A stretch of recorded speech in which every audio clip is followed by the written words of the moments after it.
Hello నమస్తే అండి, నేను లక్ష్మీ శర్మ.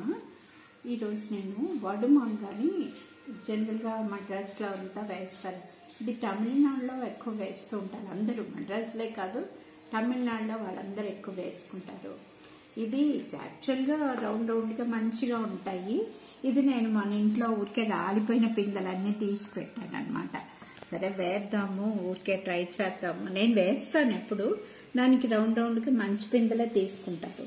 నేను మన ఇంట్లో రాళ్ళు పడిపోయాయి చెట్టువి, అవన్నీ వేద్దాంలే అనేసి చూసిన, కొంచెమే కదా ఊరికే వేసి చూద్దామనేసి నేను వేస్తూ ఉన్నాను అనమాట. దీనికి కావాల్సినవేమో ఇదో ఈ కప్పు ఉన్నది, దీని మీద నేను నూనె వేసి పెట్టాను కొంచెం. ఇదేమో ఒక అరకప్పు ఆవాలు తీసుకున్నానండి, అరకప్పు కారం పొడి తీసుకున్నా. ఇది ఉప్పు కూడా కొంచెం తగ్గించి కొంచెం తీసుకున్నా, 2-3 స్పూన్స్ రాళ్ళుప్పే తీసుకున్నాను అనమాట. ఒక అర స్పూను ఒక స్పూను పసుపు తీసుకున్నా. ఇవన్నీ కలిపి మిక్సీ పట్టాలన్నమాట.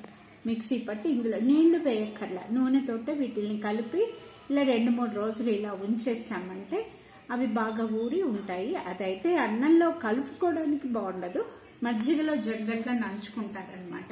మనం మజ్జిగలో నిమ్మకాయ మొక్క నంచుకున్నట్టు వాళ్ళు ఎలా నంచుకుంటారు. ఇది ఒక టేస్ట్ బాగానే ఉంటుంది. ట్రై చేసి చూస్తాను, మీకు చూపిస్తాను మీకు ఎలా వేయాలి అనేది. ఏం లేదు, ఈ 3 కలిపి మిక్సీ వేసేసి దీంట్లో కలిపి వేయటమేనమాట, అంతే. పసుపు వేసేస్తున్నాను దీని మీద.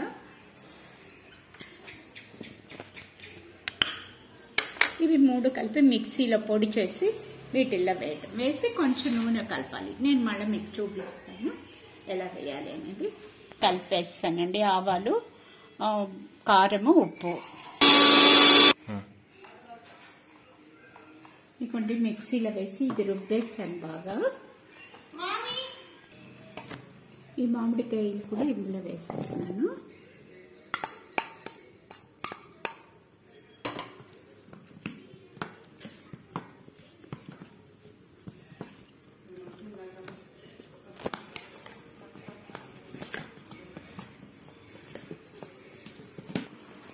ఇదిగోండి ఇలా ఊరికే కలిపి ఇందులో పెట్టేస్తా. ఒక 3 days అయిపోతే రోజు కలుపుతూ ఉండాలి. వీటిని కలుపుతూ ఉంటే బాగానే వస్తుంది. నీళ్ళలాగా ఊటలాగా వస్తుంది అనమాట. ఉప్పు తగులుతుంది కదా మామిడికాయకి, అందుకే నీరులాగా వస్తుంది. అది మజ్జిగ అన్నంలో నంచుకుంటే బాగుంటుంది. నేను ఇలా వేసాను. ఈసారి కొంచెం 2 రోజులు అయినాక మీకు ఎలా ఉంటుందో ఇంకొకసారి చూపిస్తాను మీకు. ఓకేనా? Thank you. నా వీడియో నచ్చితే లైక్ చేయండి, సబ్స్క్రైబ్ చేయండి, బెల్ బటన్ నొక్కండి. Thank you.